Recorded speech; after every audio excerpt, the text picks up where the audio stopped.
absolutely disgraceful, shameless. Netflix themselves, who want to be taken seriously as a boxing network, should spit on their own face for putting on such a clown stat. Come on. Even Fury fans, as I was walking out tonight, not the same energy. They know. Where he was making shots miss his whiskers by millimetres. Some of them big right hands that have rendered people unconscious in round 1 and round 2 many times were just whizzing past Tyson's chin. So he's still got that judgment. I'm fucking gutted. I was looking forward to a good skirmish. Shocking scenes as boxing pros have started declaring the Tyson Fury versus Arslanbek Makhmudov fight potentially rigged, with many suggesting it looked like the outcome was already written. Instead of the explosive clash fans expected, Makhmudov appeared unusually hesitant, lacking pressure and aggression, raising serious questions across the boxing world about what really happened inside that ring. Why don't you guys fucking put your money where your mouth is for once and fucking do something?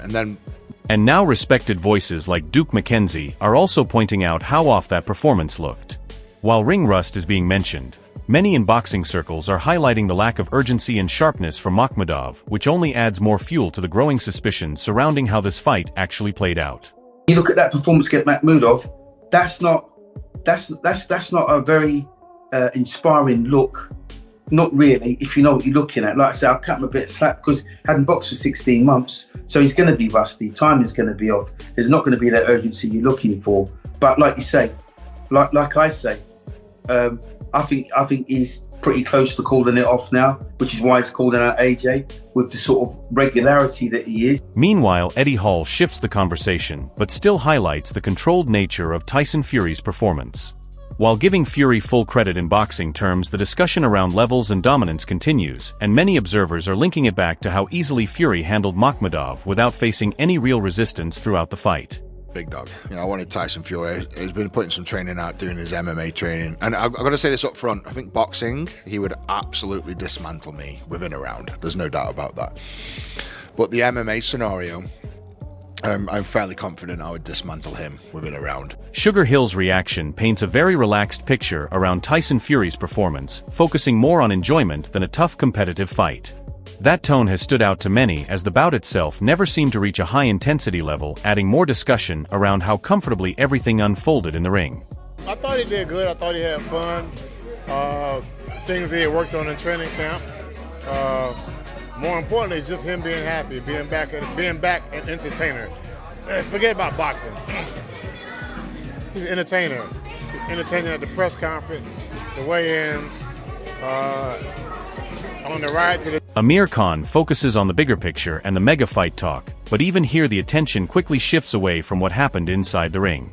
With all eyes moving straight to Anthony Joshua, it shows how little resistance Tyson Fury actually faced on the night, as the fight itself failed to create lasting impact. Tyson Fury was fantastic today. He boxed really well, and it's great to see that he's back on the scene again. And obviously he boxed so well today, 2 years at the ring or something like that. I think he's back now, where we want to see that mega fight now with him and AJ. I think that fight could be next for both of them. What a massive fight that would be for British boxing, and let's see where it goes, man. Paris Fury highlights the preparation behind the scenes, but also mentions small rough moments that never truly developed into anything serious. Observers noted that despite the build-up, the fight lacked those defining exchanges, which again kept the overall intensity surprisingly low for such a high-profile return.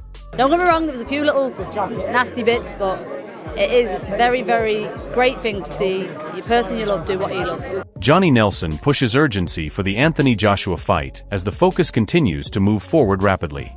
The quick shift towards future matchups rather than breaking down the fight itself reflects how the bout failed to deliver a truly competitive narrative, keeping the spotlight on what comes next instead of what just happened in the ring. Regardless of all the heavyweights around the world, it is the biggest fight in boxing to it, even now. But you can't leave it too long. You know, and we've had the Gypsies warning. AJ got turned over. Fury's been retired. Now that you've got the chance for this to happen, you can't leave it too long, because one of them lose. That is no longer the biggest fight in boxing.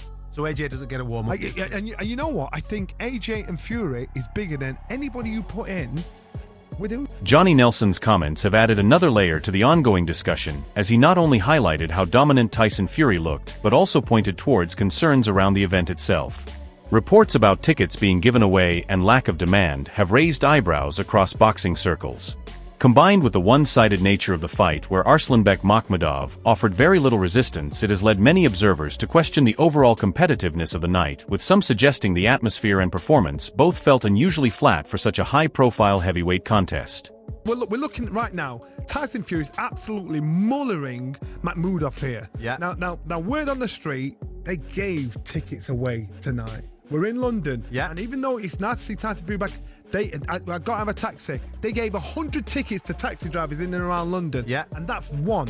So they couldn't sell this right to push it out there. So this is Makhmudov. Tommy Fury quickly shifts the focus toward the long-awaited Anthony Joshua fight, reinforcing the idea that the division is already looking past this performance. The urgency to make that mega fight happen suggests that Tyson Fury's return did little to settle debates inside the ring. With Arslanbek Makhmudov failing to truly test him, many in the boxing world are now questioning whether this bout served more as a setup than a genuine competitive clash, especially as attention immediately moves toward bigger commercial fights. Of course, definitely, I see it happening this year. If AJ gets his shit together, like I say, he's gone through a lot. I understand that, but I don't think a tune-up fight helps or doesn't help. Let's just get the fight on. It should have happened 10 years ago. So hopefully he can get. Shane Fury's breakdown brings attention to how things have changed over time, but it also reflects how this recent fight failed to clearly separate Tyson Fury from the rest of the division. Instead of a statement performance, the outcome has left room for debate, with many noting that Arslanbek Makhmudov never forced Tyson Fury into uncomfortable situations. That lack of danger inside the ring has kept discussions alive about whether this was truly a competitive interim fight or simply a controlled performance leading into bigger matchups. Because listen, interim fights for both men, it's a dangerous thing. As you can see in there, listen, it takes one punch. So for me, if it's going to happen, let it happen next. And then the winner can probably go on to do. AJ, if he wins, he can probably go and fight the world title. If Tyson wins, he can go and fight Usyk. How does that fight go?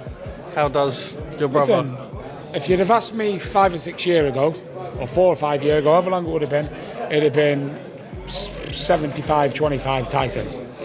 Now it evens up. The odds is evened up. I reckon I'd favour Tyson, but it's a close one. Both men's aged.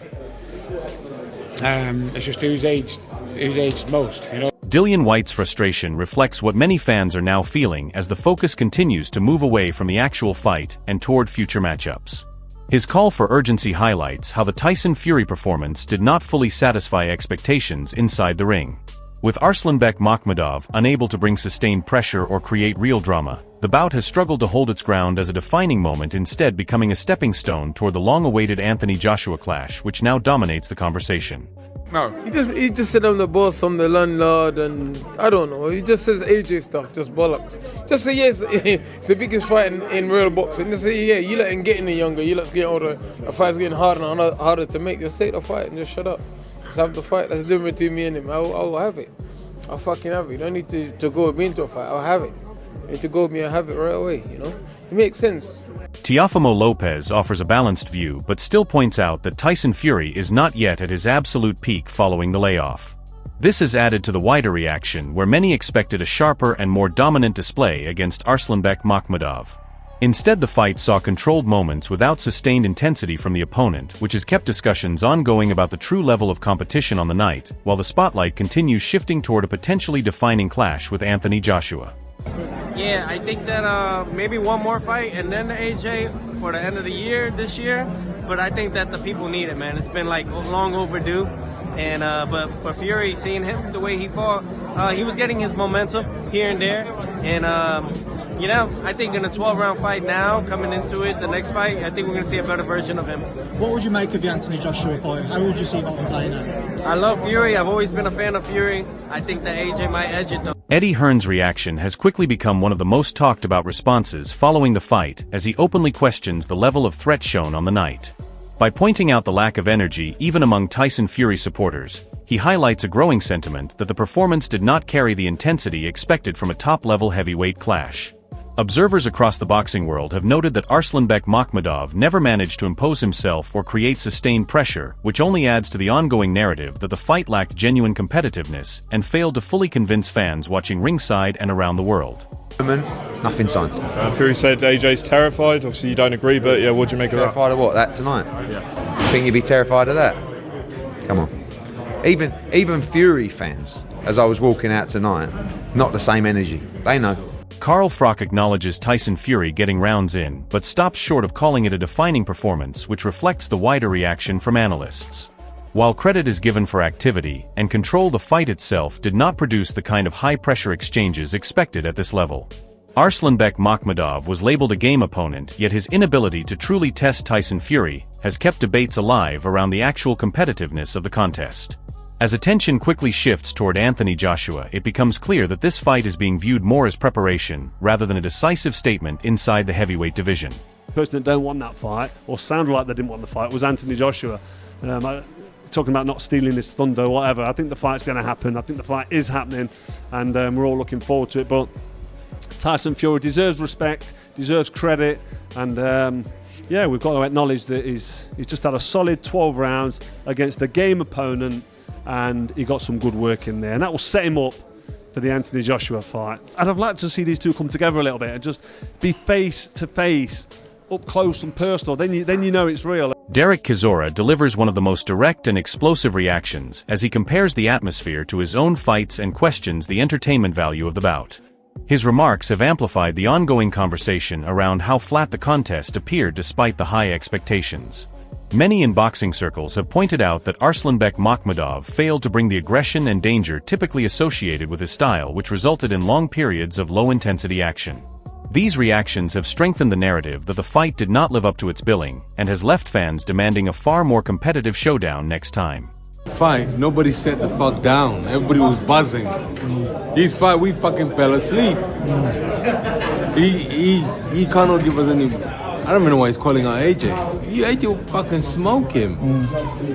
He needs to relax when I call shout out. That fight was shit. Frank Warren frames the situation from a promotional standpoint, emphasizing the call-out and the business side of boxing, but this also reflects how quickly the focus has moved beyond the fight itself. The narrative now centers around whether Anthony Joshua will respond rather than breaking down Tyson Fury's performance in detail. This shift has been widely noted as the bout with Arslanbek Makhmudov failed to create a lasting competitive impression. With limited resistance and a controlled pace throughout the fight, many observers are continuing to question the overall intensity of the contest as attention builds toward the next major showdown. So it's up to him. Tyson's signed, he's up for it, and he's ready to go. When it comes to call-outs, that was quite an epic call-out by Tyson Fury. What did you make of it? But AJ's here. I mean, he's come to watch it, and that's an appropriate moment to do that. This is called promotion. That's what it's all about. And Tyson called him out, and he either wants to do it or he don't want to do it. So one way or another, we'll find out very soon. As the dust begins to settle, the reactions coming in from across the boxing world continue to raise serious questions about what really happened inside that ring. From concerns about the lack of intensity to repeated observations about Arslanbek Makhmudov's unusually passive approach, the narrative around this fight has taken a dramatic turn. Several boxing voices have openly suggested that the bout did not deliver the level of competition expected at this stage, and instead looked controlled from start to finish. At the same time, the immediate shift toward the Anthony Joshua fight has only added to the speculation, as many feel the division has quickly moved on without properly addressing what fans witnessed. Tyson Fury remains at the center of the conversation, but the performance has divided opinion more than it has silenced critics.